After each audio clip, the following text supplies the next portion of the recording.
So my name's Paula Blacklett. I'm from Nera in Hamilton, and the team here, as you can see in the lineup, is large and diverse and extensive and highly experienced. So I'm going to talk about part of the Sustainable Seas program today. Now, if you've all, within your conference packs, you've all got this research book from Sustainable Seas, and on page 7, it gives you, this one here, tells you what is connected to what and how it all fits together. So as the talks go through in this next session, this is your point of reference. So you can look back and go, oh yes, she's talking about the program in our seas, so this is what it's all about. Right, so this particular piece of work. What we're trying to understand is how people participate in marine decision making in the marine environment.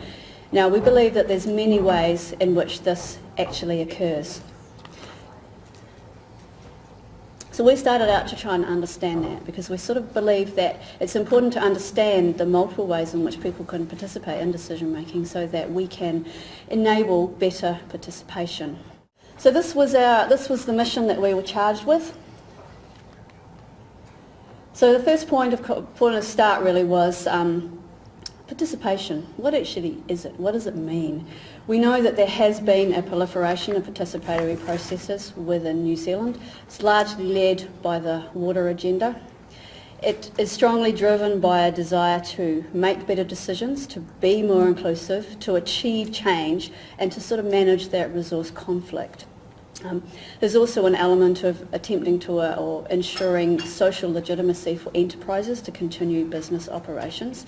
However, there's variable definitions of participation. It depends on training, discipline, and perspective and interests.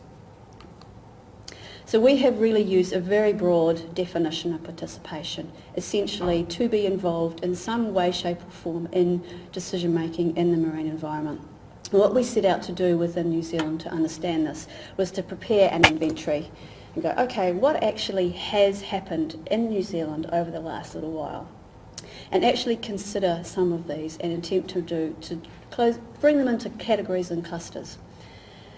So the first thing was, let's map them. Let's find them and map them. And as you can see, there are a lot. And then there's some more. So there's quite a few, all about the countryside. Some particular things more apparent in some regions than others. For example, coast care. Bay of Plenty's been extremely busy in the coast care area over the last decade or so. So what we started to do next was, let's try and make sense out of some of these. Are there some subcategories based on how the initiative has evolved, how it functions? Are there some categories that we can pop these different ones into, and does that help us to begin to understand them and how they function? The answer is yes, there are subcategories, and it is quite linked to that concept of who defines the problem or the issue in the beginning. Is it the community, an iwi or a hapu? Is it a government agency or an NGO? Who defines this problem? What is the object of value that is affected? So another way to sort of think about this is that the problem does evolve over time. It changes, and it depends on how close you are to the problem. See these people down here, some of them are standing quite close to the problem. They probably see it quite differently to the folk that are standing back here, a fair way from the problem. It evolves from a starting point, it can become bigger. It is articulated as a change in a system, as an indicator of some sort of impact on value, an impact on practice, and everybody sees it slightly differently. The next step is, who can act? Can the community or the iwi or the hapu affect change themselves? What is the scale of the problem? Who has influence over this problem? What are the capacity and resources available? And what knowledge is needed? Can the community or iwi hapu affect change?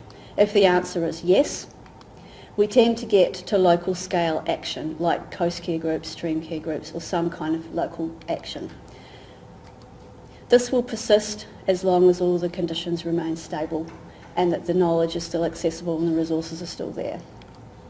If the answer is no, the community cannot affect change for themselves. It might be because the problem is too big, they cannot resource it.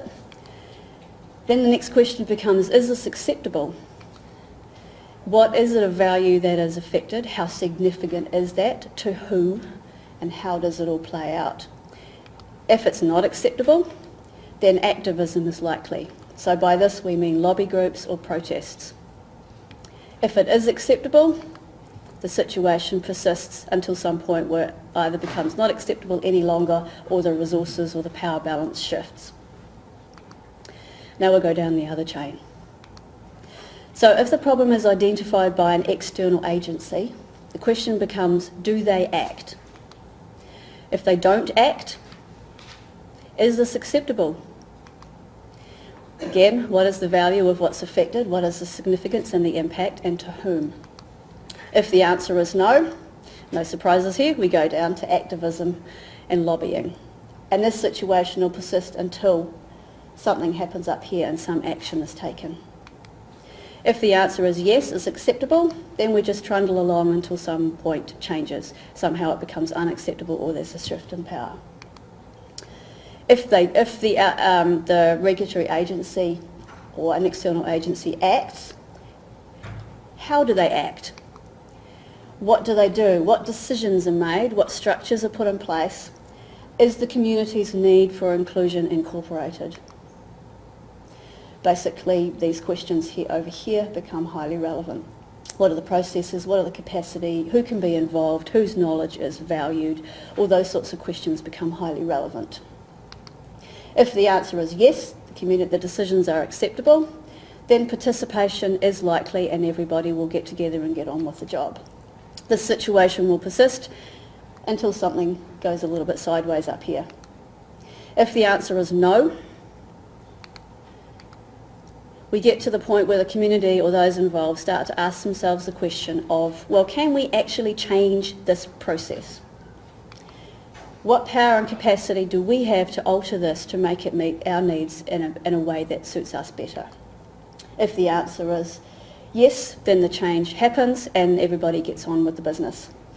If the answer is no, we go to activism again. So you're starting to see some patterns emerging here. Well, if a group does participate and they're getting along, everything's going swimmingly, then we get to the decision and implementation stage.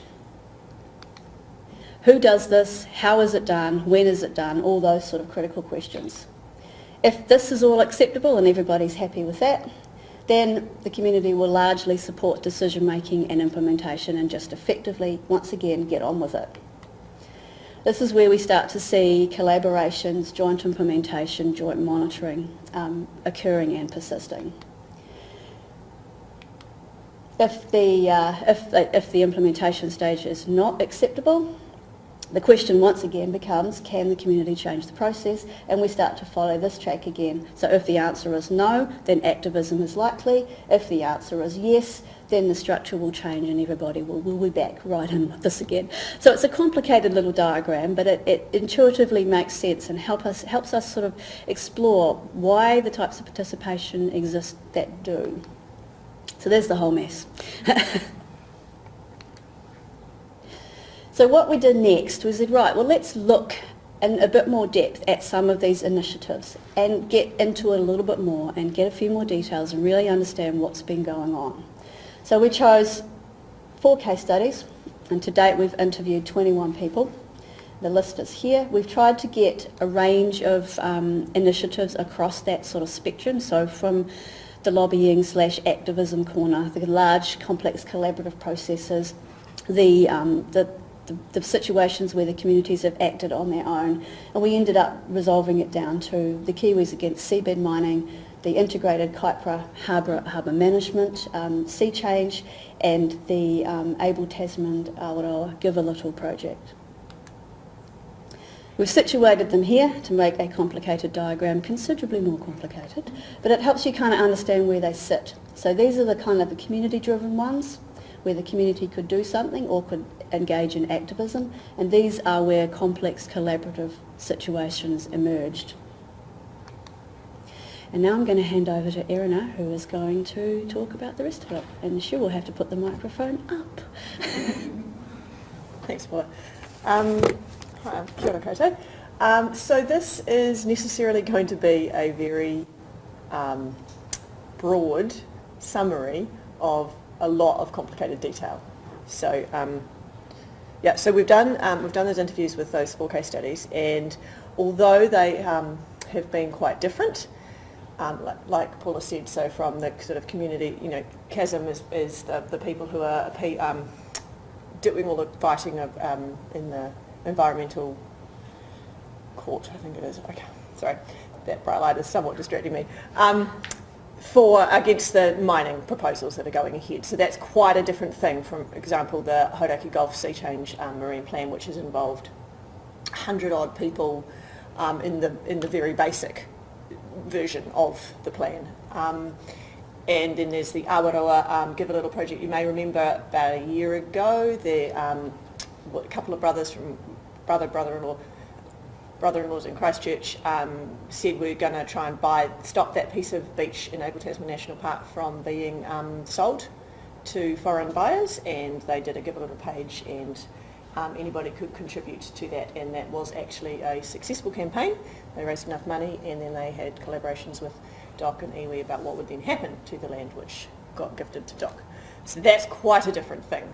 And then there's also the IKHMG, which is the Integrated Kaipara Harbour Management Group, which is an iwi-led initiative, come out of settlement process. They've had the mandate to say to councils, you have to get together and talk to us about the Kaipara as a whole. And they have done some really amazing work in terms of coordinating different groups into thinking about the Kaipara as being really, as a whole, not split up by the government agencies, and thinking of putting the health of the Kaipara first. So totally different case studies. So what I'm about to say kind of merges all of those, and I really want to stress that this is the simple, overarching version with lots of detail and things behind it. But things that we have found out that are common across this, and also I was struck by what Mani was saying about the collaborative processes they worked in.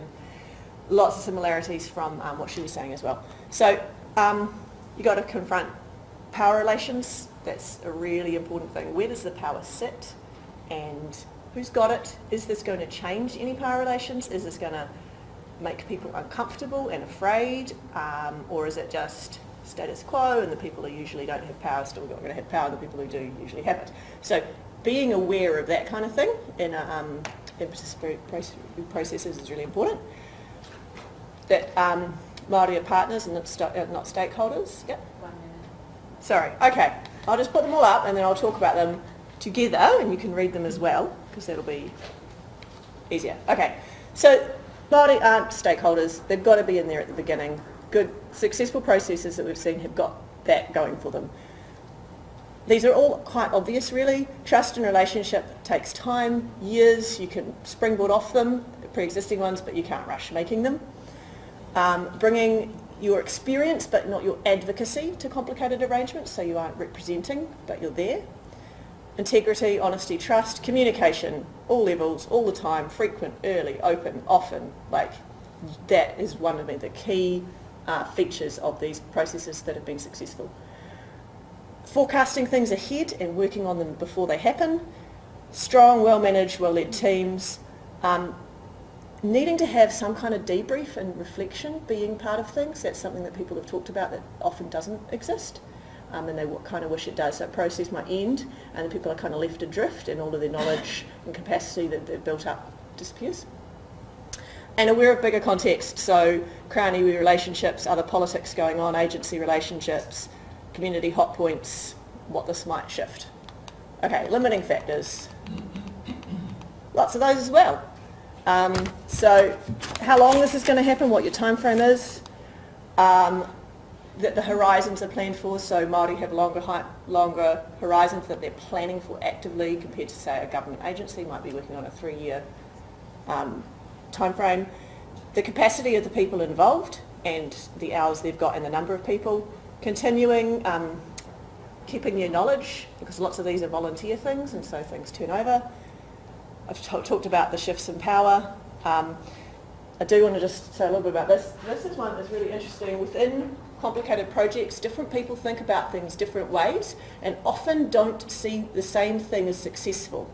So kind of trying to work on, strategic thinkers might think this thing's really great and the project's been a success, and more project type thinkers will be like, no, this didn't work because they didn't think about these things, and the same project will be considered a success or failure to different people. Political backing needed, and right at the bottom there, that it's not all about structure. The individuals and the personalities you've got are still key to this. Okay. Paula's going to do this. Sorry.